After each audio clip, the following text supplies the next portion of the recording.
Hello, everyone. My name is Elon Byers, and I am going to review the final selection for the Southwest Transit Project. For our original selected team members, we have Susan, Elizabeth, Natalie, Michael, Caitlin, and William. They all provided a unique set of strengths and opportunities, and combining those strengths and opportunities together, we felt like they would truly thrive as a group and be successful overall at the marketing project for the new jet. But in the end, we only chose four. So William, Michael, Elizabeth, and Susan.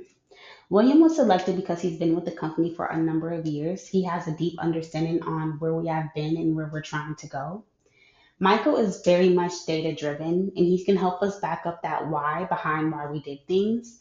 It's nice to move off of emotions, but it's great to have that data behind those emotions and why you made the decisions you made.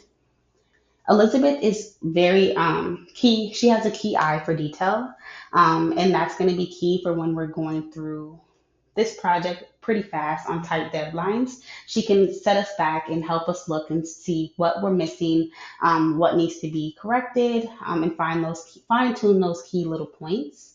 And Susan is great overall at just team collaboration and communication.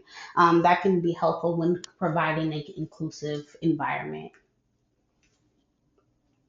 For our team strengths, we have a diverse range of strengths and abilities and strong communication skills. For our opportunities, conflict and strict timelines. So for conflict management and strict timelines, those are ways that we can solve those opportunities. So some things that may arise because our team, they love to talk and they're all very strong communicators. Multiple perspectives can be brought up at once, multiple ideas can be brought up at once, and conflict can happen when people are not feeling heard. So having those stages in place to prevent those conflicts when it comes to communication can be very helpful. And then having strict timelines to keep us on track. So we have data-driven people. We have people that are perfectionists. Everyone moves at their own pace. Everyone has their own different unique work ethic. But creating those strict timelines that everyone can revert to and reference whenever they need to can be key when working in a group with multiple personalities.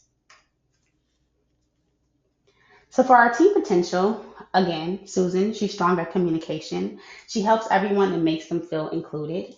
Michael uses metrics to make rational decisions. Elizabeth, she noticed small but important details that can help us prevent mistakes when we're working fast.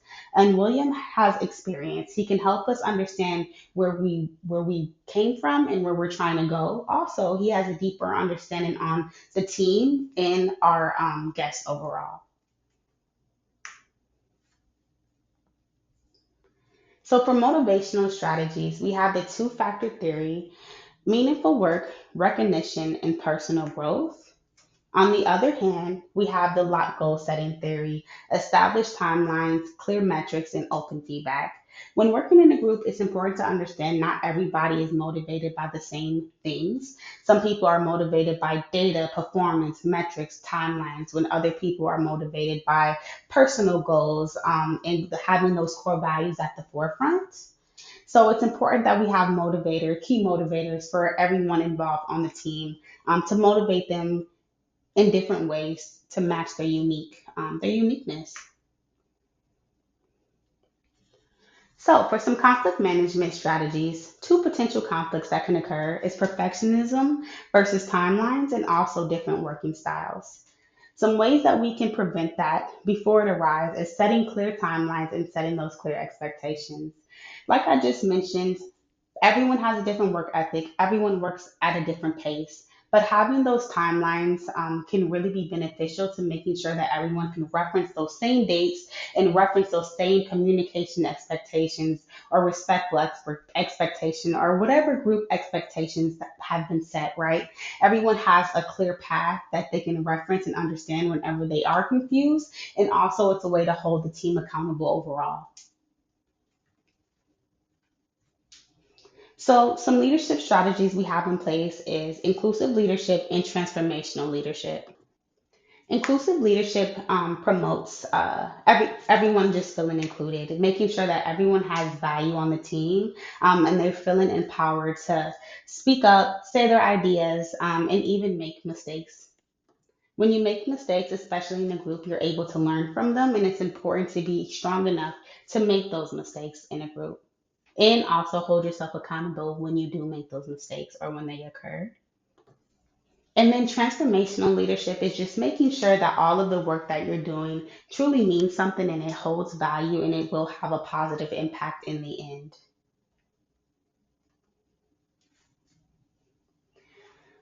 So, some values of our conscious capitalism are conscious leadership, stakeholder orientations, conscious culture, and higher purpose.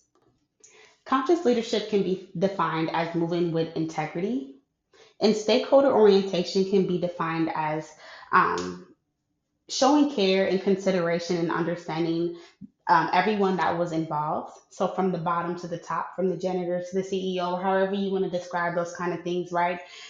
The customers included, everyone, whoever is impacted by the business, are truly thought about when creating this group. Then we go on to conscious culture. This has Conscious culture leads into the environment overall, making sure that the environment is safe and friendly, feels inclusive again, as I mentioned a little bit earlier, so people can make those mistakes and speak up when needed, and feeling value to add their input. And then lastly, we have higher purpose. And higher purpose is making sure that the business stands for something other than financial gain. That's what we're doing here, right? So when we're saving the company with this new jet, when you think about it, it's a two-way street. We have customers that are really excited to travel. They're wanting to go on quick vacations or go home to see their family and friends. And then we have our team members that come here every single day. They trust us, they feel valued here, and they truly feel safe.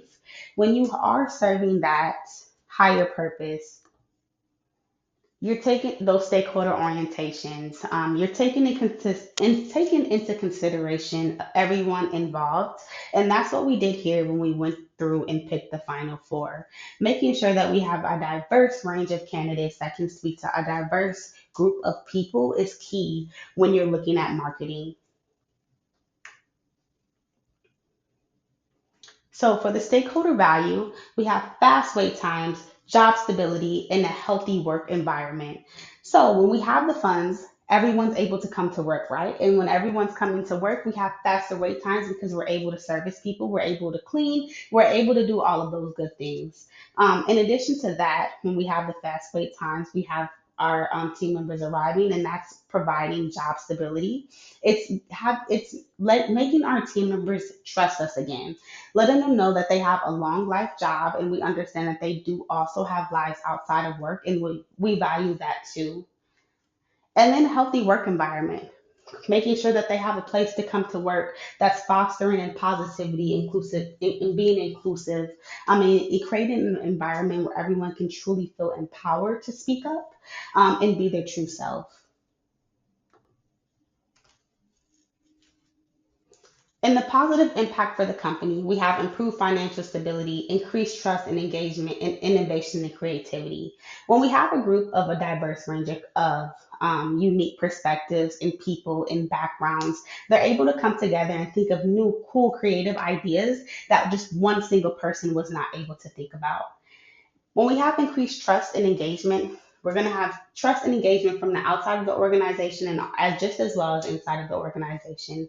Again, by making our team members know that they have a place that they can value and a place that they can truly come to work and feel comfortable and positive and feel confident in saying that they work at Southwest.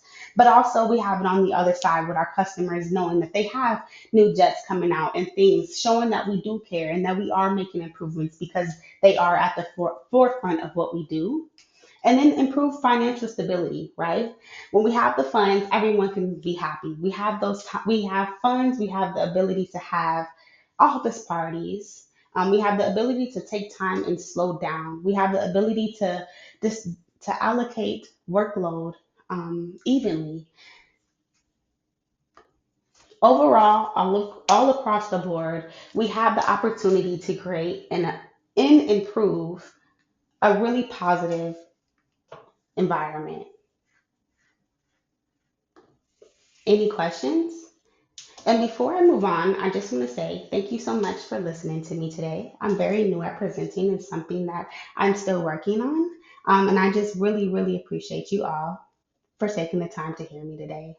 Thank you. Bye.